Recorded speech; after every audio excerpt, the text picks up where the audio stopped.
Hello everyone, स्वागत है आप सभी का एग्जाम स्टडी चैनल पे। इस चैनल पे आप देख रहे हैं निःशुल्क एनसीईआरटी सीरीज, जिसमें हम देख रहे हैं जियोग्राफी की कक्षा 8 की जो एनसीईआरटी है, जिसे हम आज देखेंगे। इसका चैप्टर नंबर 2 में भूमि, मृदा, जल, प्राकृतिक और वनस्पतिक और वन्य जीव संसाधन के बारे में देख रहे हैं, जिसका ये पार्ट फर्स्ट है। तो चलिएगा हम शुरू करते हैं फिर इसका पार्ट फर्स्ट का चैप्टर 2 का पार्ट फर्स्ट देखते हैं। इसमें कि भूमि, मृदा, जल, प्राकृतिक, वनस्पति और वन्य जीवन में संसाधन, इसके बारे में आज हम देखेंगे। तो चलिएगा शुरू करते हैं हम फिर इसमें। जैसे कि हम इसमें देखेंगे तंजानिया आपको कहाँ पर मिलेगा? दक्षिण अफ्रीका में। एक छोटे से गांव जहाँ पर मम्मा यानी कि माम्बा पानी लाने के लिए शीघ्र ही उठती है। कौन? माम्बा पानी लाने के लिए शीघ्र ही उठती हैं और फिर उसे बहुत दूर जाना पड़ता है और फिर कुछ घंटे के बाद वह लौटती है। तो उसके उपरांत वह घर पर अपने कार्यों पर अपनी माँ का हाथ बटाती। तो फिर अपने भाइयों की देखभाल में मदद करती है। उसके पूरे परिवार के पास उनकी एक छोटी सी एक झोपड़ी है, जिसके चारों ओर चट्टानी भूमि का एक भाग है। मम्मा के पिता यानी जो माम्बा के पिता कठिन परिश्रम करने के बाद मात्र उनका कुछ मक्का और सेम भी उगा ही पाते, मतलब कुछ मक्का ही अपने सेम ही उगा पाते हैं। और फिर उसके परिवार में साल भर में खाने पीने के लिए पर्याप्त संसाधन, मतलब कि पर्याप्त खाने पीने के लिए उनके पास पर्याप्त जो उपलब्ध संसाधन पर्याप्त नहीं है। फिर पीटर न्यूजीलैंड के भेड़ पालन प्रदेश है। पीटर न्यूजीलैंड के भेड़ पालक प्रदेशों के मध्यवर्ती भाग में रहता था। कौन? पीटर। जहां उसका एक परिवार ऊन प्रसंस्करण करने के लिए कारखाना चलाता था और प्रतिदिन जब पीटर स्कूल में से लौटता था तो उसके अपने चाचा को अपनी भेड़ की देखभाल करते थे हुए देखा गया। फिर उनका पेड़ों पर एक बड़ा यानी कि जो बाड़ा था, पेड़ों यानी कि जो भेड़ है, भेड़ों का एक क्या था? बहुत बड़ा बाड़ा था, जहाँ पर कि सारी भेड़ों को रखा जाता। और फिर दूर की पहाड़ियों में से लगे हुए एक विस्तृत घास के मैदान थे, मतलब कि जो पहाड़ियों में क्या थे? विस्तृत रूप से घास के मैदान थे, जहाँ नवीनतम यानी कि प्रौद्योगिकी का उपयोग करते हुए एक वैज्ञानिक विधि जो कि इसका प्रबंधन किया गया, और जहाँ पर पीटर का परिवार जैविक कृषि के द्वारा ही सब्जियों को उगाया जाता था, यानी कि जो जैविक पद्धति से उन सब्जियों को उगाते थे। कौन का? पीटर का परिवार। माम्बा और पीटर विश्व के दो विभिन्न स्थानों में रहते हैं। ये अफ्रीका में रहता है और ये कहाँ रहता है? न्यूजीलैंड में कौन रहता है? पीटर। और माम्बा कहाँ रहती है? वह अफ्रीका में, अफ्रीका के तंजानिया में। तो इसके बाद यानी कि जीवन व्यतीत करने में बहुत ही अंतर होता है। यह विभिन्न प्रकार की भूमि यानी विभिन्नता वाली भूमि की गुणवत्ता, मृदा, जल, प्राकृतिक, वनस्पतीय, प्राणियों और उनके प्रौद्योगिकी के उपयोग में भिन्नता के कारण इन सभी स्थानों पर एक दूसरे से भिन्न होने का मुख्य कारण इनका जो संसाधन का उपलब्ध न होना, यानी कि जो उपलब्ध संसाधनों की उपलब्धता है। क्या आप जानते हैं कि विश्व में 90% की भूमि का क्षेत्रफल 30% भाग ही रहती है, जिसमें 70% से भाग में वह है क्या है? भूमि का विरल जनसंख्या पर निर्जन लोग रहते हैं। आओ कुछ करके सीखे, जिसमें जिस प्रदेश पर आप रहते हैं उसमें उत्तर प्रदेश भूमि, मृदा, इस प्रकार जल का उपलब्धता प्रशिक्षण करें और अपने कक्षा में परिचर्चा करें कि किस प्रकार के आप जीवन शैली के बारे में और उनके द्वारा जो प्रभावित हुए हैं उनके बारे में देखें। तो इसमें हम देखेंगे अब किसके बारे में? अब देखने वाले हैं हम कि भूमि के बारे में, कि भूमि क्या है। फिर देखते हैं हम भूमि। तो यह महत्वपूर्ण प्राकृतिक संसाधनों में भूमि भी शामिल है, जो महत्वपूर्ण प्राकृतिक संसाधन हैं उनमें सबसे महत्वपूर्ण भाग है किसका? भूमि का। और यह पृष्ठ के कुल क्षेत्रफल का लगभग 30% भाग ही भूमि पर है। यह नहीं बल्कि थोड़े से प्रतिशत पर सभी भाग पर आवास भी योग्य नहीं है, मतलब कि जहाँ पर रहने योग्य भी नहीं है। मुख्यतः यहाँ पर भूमि और जलवायु के भिन्न भिन्न लक्षणों के कारण विश्व में यानी कि जो विभिन्न भागों में जो पूरा विश्व के आप देखोगे कि पूरा विश्व के अनेक भागों में कि यहाँ की जनसंख्या कैसी है, यानी कि जनसंख्या वितरण आसमान है, मतलब कि स्थायी रूप से नहीं है। जहाँ पर आप देखेंगे कि कुछ जगह पर ऊबड़ है, खावड़ है और प्राकृतिक यानी कि स्थलकृति हैं, पर्वत हैं और तीव्र ढाल है और जलाकृत संभव है, जिसमें कि कुछ मरुस्थल क्षेत्र भी है और कुछ संघन मरुस्थल भी है जहाँ पर वन की मात्रा भी अधिक है और जहाँ पर वन की मात्रा भी विरल है, जिस पर विरल और निर्जन यानी कि निर्जन हैं लोग रहते हैं। और उर्वर मैदान की और नदी जिसमें कि घाटियाँ हैं कृषि के लिए उपयोगी भूमि भी उपलब्ध कराते हैं और इसलिए कुछ स्थान पर विश्व में सघन है। तो हम देखेंगे अब भूमि के उपयोग की भूमि में किस प्रकार का उपयोग होता है। भूमि का उपयोग हम किस तरह से करते हैं इसके बारे में देखें कि भूमि का उपयोग विभिन्न कार्यों के लिए किया जाता है, जैसे कि कृषि के लिए, वानिकी के लिए, खनन के लिए, सड़कों के निर्माण, उद्योग की स्थापना करना, संसाधन जैसे कि भूमि उपयोग कहलाते हैं। इस प्रकार के जो भी संसाधन का हम उपयोग करते हैं जहाँ पर इसको भूमि यानी कि भूमि उपयोग कहते हैं, जिसमें कि आप कृषि भी कर सकते हैं, वानिकी भी कर सकते हैं, उद्यानिकी और खनन का उपयोग, सड़क का निर्माण करते हैं, उद्योग का भी स्थापित कर सकते हैं। इस तरह के संसाधन क्या कहलाते हैं? भूमि उपयोग कहलाते हैं। क्या आप माम्बा और पीटर के परिवारों की भूमि के बारे में तरीके से सूची बना सकते हैं कि माम्बा का और पीटर का परिवार कैसा था?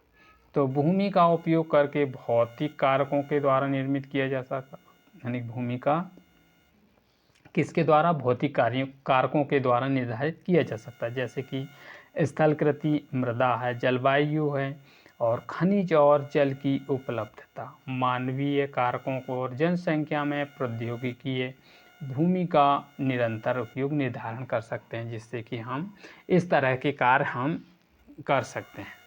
और फिर स्वामित्व के आधार पर भूमि के निरीक्षण, भूमि का समुदाय भी बांटा जा सकता है और निजी इसकी भूमिकरण स्वामित्व में होती है। जो समुदाय भूमि समुदाय स्वामी होते हैं, जिसके पास ज़्यादा अधिक मात्रा में भूमि होती है उसका वह क्या होते हैं? स्वामी होते हैं।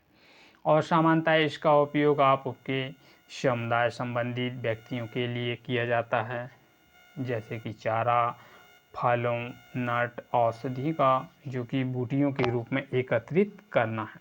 और समुदाय के जैसे इसमें साझा संपत्ति दंपत्ति भी इसमें कहलाते हैं।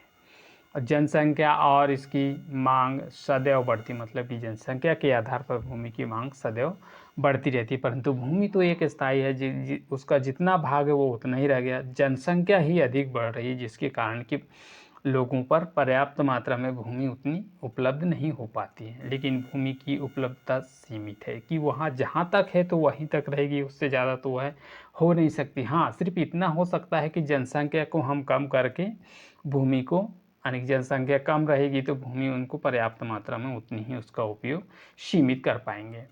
तो इसमें हम भूमि की गुणवत्ता, अंतर, लोगों के समुदाय और इसमें व्यापारिक क्षेत्र में, नगरीय क्षेत्रों में घर बनाने, ग्रामीण क्षेत्रों में इसका विस्तार करने के लिए जो अधिकृत हस्तक्षेप शुरू कर दिए गए हैं, जिसमें कि भूमि का उपयोग होता है। और कुछ करके सीखे, जैसे कि आप एक पड़ोसी के बुजुर्ग के बारे में यहाँ पर दिए गए हैं। दोस्तों, यदि आप चैनल पे नए हो तो चैनल पे जो नीचे लाल बेल आइकन बटन दिख रहा है उसको प्रेस कर लीजिएगा, जिससे कि मेरी आने वाली वीडियो की नोटिफिकेशन आपको मिल सके। तो फिर हम इसमें आगे देखते हैं कि किस तरह से ये प्रतिशत व्यापार, जैसे कि इसमें प्राकृतिक समाज सांस्कृतिक परिवर्तन दर्शाते हैं। वर्तमान में कृषि और निर्माण उद्योग गतिविधियाँ भी इसका प्रसार करते हैं। निम्नीकरण है, भूस्खलन है, मृदा अपरदन है, मरुस्थलीकरण है और पर्यावरण से इसका उखड़ा रहता है। जिस तरह से आप यहाँ पर भी देख भी सकते हैं। भूमि के उपयोग में समय का परिवर्तन किस तरह से करना चाहिए। अब भूमि संसाधन का संरक्षण की हम भूमि का संसाधन किस तरह से कर सकते हैं, इसका संसाधन के बारे में देखें।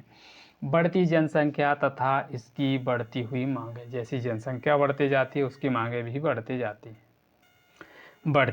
जैसे कि कारण इसमें वन्य भूमि, कृषि योग्य भूमि के बड़े पैमाने पर इसका विनाश हो रहा है। वन्य योग्य भूमि, कृषि योग्य भूमि का बहुत अधिक मात्रा में इसका विनाश हो रहा है। इसके कारण प्राकृतिक संसाधन भी धीरे धीरे करके क्या समाप्त होने की डर पर पैदा हो रहे हैं। इसीलिए वन्य अन्य इसका विनाश भी वर्तमान दर में आवश्यक को इनको रोकना चाहिए। जैसे कि वनोपरण या उदाहरण के लिए इसका रासायनिक कीटनाशक का उपयोग अधिक मात्रा में कर रहे हैं, जिससे कि भूमि की जो उच्च उसमें जो रहने वाले छोटे छोटे जीव जंतु है वह मर जाते हैं, जिसकी वजह से वह भूमि इसमें अधिक मात्रा में पैदावार नहीं दे पाती। इस तरह से हमको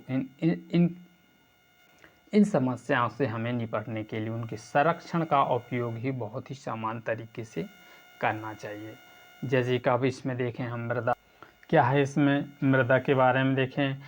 पृथ्वी और जो पृष्ठ पर दानेदार कणों के आवरण की एक पतली परत होती है, जिसे क्या कहा जाता है, मृदा कहा जाता है। मृदा किसे कहते हैं? मृदा पृथ्वी के पृष्ठ पर दानेदार कणों के आवरण की एक पतली परत होती है, जिसे क्या कहा जाता है, मृदा कहलाती है। यह भूमि से निकटता से जुड़ी हैं और स्थल के रूप में मृदा में इस प्रकार की निर्धारित होती हैं। मृदा के निर्माण के लिए कुछ महत्वपूर्ण खनिज हैं, जो कि भूमि, मृदा, जल और प्राकृतिक संसाधन आदि के रूप में आप यहाँ से इनको देख सकते हैं। तो इसमें हम देखें कि इसमें भूस्खलन के बारे में देखें कि भूस्खलन है क्या। भूस्खलन सामान्य रूप से यानी कि शैल, मलबा या ढल को गिरने वाली जो कि मिट्टी के बृहद के रूप में परिभाषित किया जाता है, और यह कृषि, भूकंप, बाढ़, ज्वालामुखी और इस प्रकार के साधन से घटित होती है, जिसमें कि एक लंबे समय तक वह अधिक मात्रा में भूस्खलन का होना और वह नदी के प्रवाह में इस तरह के अवरुद्ध कर देती है, जिसके अवरुद्ध के अचानक फटने या फूटने से इस प्रकार की घटित होने वाली घटना, जिसमें कि आवास मतलब कि घरों का किस तरह से विध्वंस हो जाता है। और पहाड़ी क्षेत्र में जहाँ भूकंप आता है तो वह भूस्खलन होने के कारण वह पहाड़ी क्षेत्र धीरे धीरे करके धंसने लगता है, और जिसकी वजह से जैसे कि प्राकृतिक आपदा जैसे जो घटनाएं निरंतर होती रहती है, जिसमें कि संपत्ति की अपार पहुँच, मतलब कि बहुत अधिक मात्रा में संपत्ति और लोगों का जीवन अस्त व्यस्त हो जाता है। तो एक क्या वास्तु स्थिति है, जिसका अध्ययन देखते हैं हम कि वस्तु स्थिति का अध्ययन किस तरह से हम इसका, जैसे कि आप इसमें देख सकते हैं भूस्खलन के बारे में। हिमाचल प्रदेश के कन्नौज जिले, यानी कि कौन सा जिले, किन्नौर जिले में रेंगांग पियो के निकट पांजी गांव, कौन सा गांव, पांजी गांव में बड़े भूस्खलन के कारण इसका राष्ट्रीय राजमार्ग कौन सा, 22, यह पुरानी हिंदुस्तान तिब्बत सड़क, जिसमें कि 200 मीटर तक का भाग कैसा हो गया, वह नष्ट हो गया। भूस्खलन के कारण वह तीव्र विस्फोट हुआ और विस्फोटन के कारण ढाल में एक कमजोर नीचे, इसकी विस्फोट होने के कारण उसकी ढाल जो थी वह नीचे कमजोर होकर वह गिर गई, जिसकी वजह सड़क गांवों और आसपास के क्षेत्रों में वह पहुंची। पंजी गांव के एक किनारे संभावित जो कि मानव विनाश में पहुंचने के लिए महत्वपूर्ण इसका उपयोग करा रहे थे। तो हम देखते हैं अब न्यूनीकरण के जो क्रियाविधि किस तरह से न्यूनीकरण करें, उसकी क्रियाविधि को देख सकते हैं। वैज्ञानिक प्रावधानों के विकास में हमें समझने की शक्ति मिलती है और भूस्खलन उत्पन्न होने वाले कौन कौन से कारक है, जिसका प्रबंधन कैसे करें, और भूस्खलन को रोकने के लिए कुछ प्रविष्टियां हैं, जिसकी प्रविष्ट विधियां हैं। भूस्खलन हमारे रेखाचित्र और बनाकर और प्रभावित होने वाली इंगित करना, और इन सभी के आपस में किस तरह से छोड़ा जा सकता है। भूमि को खिसकाने और से बचाने के लिए प्रत्यवर्ती इसकी दीवार का निर्माण करते हैं, कि भूमि जो पहाड़ों के किनारे भूमि यानी कि जो दीवार बनाई जाती है, जिसकी वजह से जो यानी कि जो पहाड़ है, पहाड़ की जो खिसलने के कारण उसकी मिट्टी है वह सीधी रोड पर ना आए। इस तरह से जो होने वाली जो घटना है, दुर्घटना है, उनको होने से बचाया जा सके। भूस्खलन को रोकने के लिए सबसे महत्वपूर्ण तरीका वनस्पति का आवरण। क्या है? वनस्पति का आवरण। सतह इसका अपवाह तथा इसका प्रवाह के साथ भूस्खलन गतिविधियों को नियंत्रित करने के लिए पृष्ठीय निर्माण यानी कि जो नियंत्रण उपयोग किस तरह से उसका किया जाए। इसमें प्रतिकारी दीवार मतलब कि रोड के चारों यानी कि रोड के आइट साइड में जो दीवार बनाई जाती हैं। तो इस तरह आप इसमें देखेंगे कि हम ह्यूमस और यानी कि ह्यूमस और वनस्पति के साथ किस प्रकार की मृदा है, ये यहाँ देख सकते हैं। बालू, गाद और इस प्रकार के उपमूलन हैं। और फिर यहाँ पर अपक्षयनित चट्टानें हैं और जनक उसकी जनक पट्टी है। शब्दावली: अपक्षय, तापमान परिवर्तन, तुषार या पौधे, प्राणियों और मनुष्य की क्रियाविधि के बारे में आने से शैलों को टूटना। क्या आप जानते हैं इसमें केवल सेंटीमीटर के बारे में बताया गया है। तो भूमि के मृदा में यानी भूमि पर पाए जाने वाले खनिज से होते हैं, जैसे अक्षय प्रक्रिया यानी कि अक्षय प्रक्रिया के माध्यम से बनती है और इस प्रकार की जीव पौधों का सही मिश्रण मृदा में उपलब्ध उपजाऊ मृदा जीव का क्या होता है, इसमें पोषण होने के कारण मृदा को क्या करते हैं, वह उपजाऊ अधिक बनाते हैं इसका मिश्रण होने पर।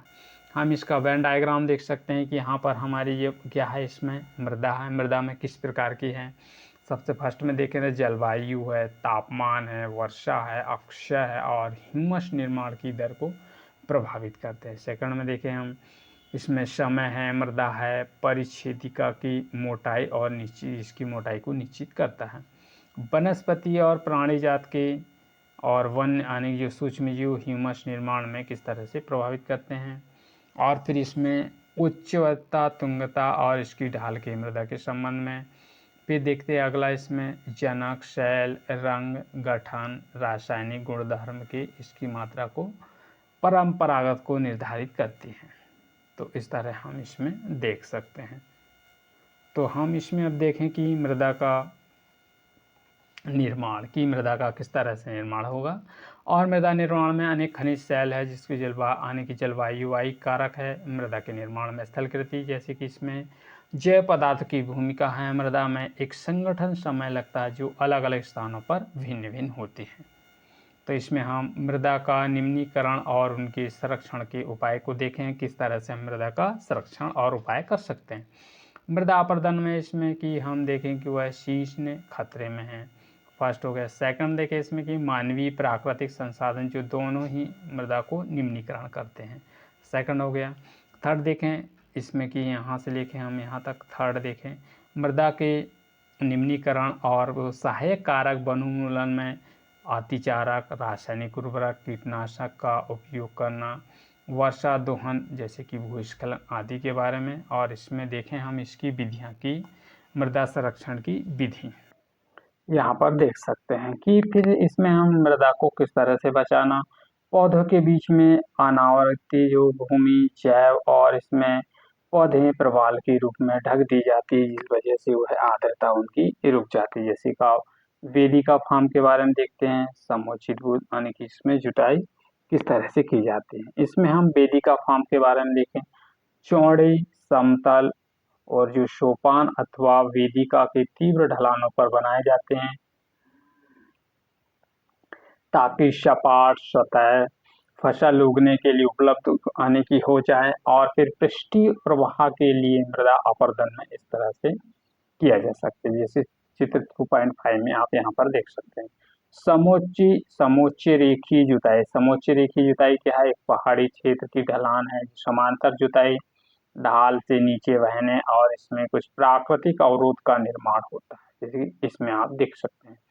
रक्षक मेखलाएं, जो कि रक्षक मेखलाएं जी हैं, इसमें तटीय क्षेत्रों में प्रदेश में शुष्क क्षेत्र में जहां पर पवन तीव्र गति से रोकने वाले वृक्ष कोई कतार में लगाए जाते हैं, जहां पर की हवाएं जो है तेज गति से आती है तो उसे रोका जा सके, ताकि मृदा अपर्दन में से यानी हवा को रोका जा सके, जिससे कि मृदा अपर्दन को रोका जा सकता है। क्योंकि यदि तेज हवा आएगी तो वह जो मिट्टी है वह हवा में उड़ के चली जाएगी, इसे उसको इस वजह से उनको पेड़ लगाने से वह मृदा को जाने से रोका जाता है।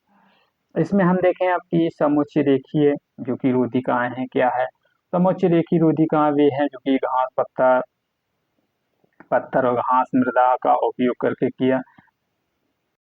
करके बनाया जा सकता है। और फिर इसमें क्रियाकलाप के बारे में हम देख सकते हैं कि इसमें किस तरह से बनाया गया है, और इनके बारे में एक यहाँ से आप पढ़कर देख सकते हैं।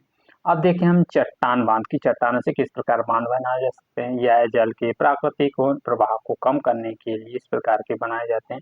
मतलब कि चट्टान बांध का मतलब यह होता है कि जो यह जल जो तीव्र यानी कि तीव्र गति से प्रवाह हो रहा है, उसको प्रभाव को कम करने के लिए इस प्रकार के बांध यानी इस प्रकार के इनको कम करने के लिए बनाए जाते हैं, जैसे कि नालियां रक्षा या मृदा को जो कि मृदा यानी कि नालियों की सहायता से जो मृदा जाती है उन मृदा को रोकने के लिए इस तरह से इनका उपयोग करते हैं। और बीच की फसल के उगाना यानी कि दोपहर यानी कि जो वर्षा दोहन में मृदा सुरक्षित रखने के लिए अलग अलग समय और एकांतरित कतारों में इसको उगाए जाते हैं। जैसे कि यहाँ पर आप देखें मानव संरक्षण का उपयोग करने के लिए 385 घन मीटर के बाद 2000 से बढ़ाकर 6000 यानी कि घन मीटर की अधिक हो गए।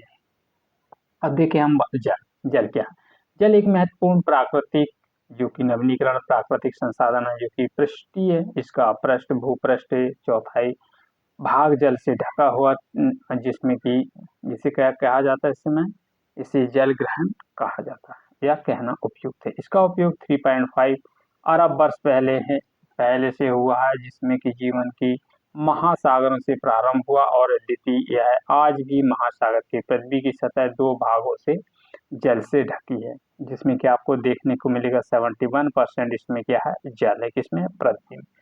शेष 29% ही जो खाली बचा है जिसमें कि स्थल है। इसमें लवणीय जो कि और मानवीय लवणीय है और मानवीय उपयोग के लिए उपयुक्त नहीं है, जिसका उपयोग मानव इसका उपयोग नहीं कर सकता, क्योंकि वह ज्यादा मात्रा में इसमें लवण होने की वजह से इसका उपयोग पीने के लिए इसमें नहीं कर सकते। इसे केवल 2% भाग ही, जिसमें 70% भाग पर क्या है बर्फ है कि चादरें और हिमालय के रूप में ढकी है, जैसे कि अंटार्कटिका ग्रीनलैंड और पर्वतीय प्रदेश में पाया जाता है। आपने इस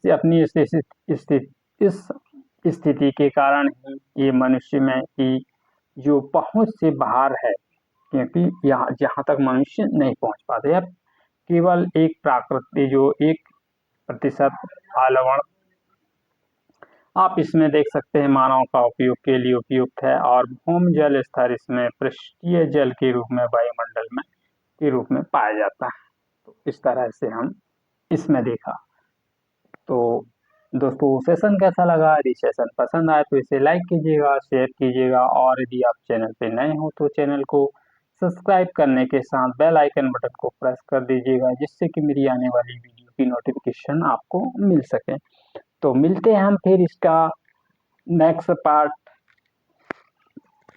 2 के साथ, और आने वाले शुक्रवार के दिन आप देखिएगा कि एम लक्ष्मीकांत पॉलिटी जो पॉलिटी है उसको हम आर्टिकल जितने भी इसके आर्टिकल है उसको एमसीक्यू के माध्यम से सॉल्व करेंगे, जो ये वीडियो बहुत ही जल्द आने वाली है, तो आप इसका इंतजार कीजिएगा। और ये शाम 7 बजे आएगी, 7 बजे या 9 बजे के बीच में 2 टाइम के अंदर ये पॉलिटी की जो क्लास है वो आने वाली है आपके लिए। तो मिलते हैं फिर नेक्स्ट वीडियो में। Thank you for all of you. जय हिंद।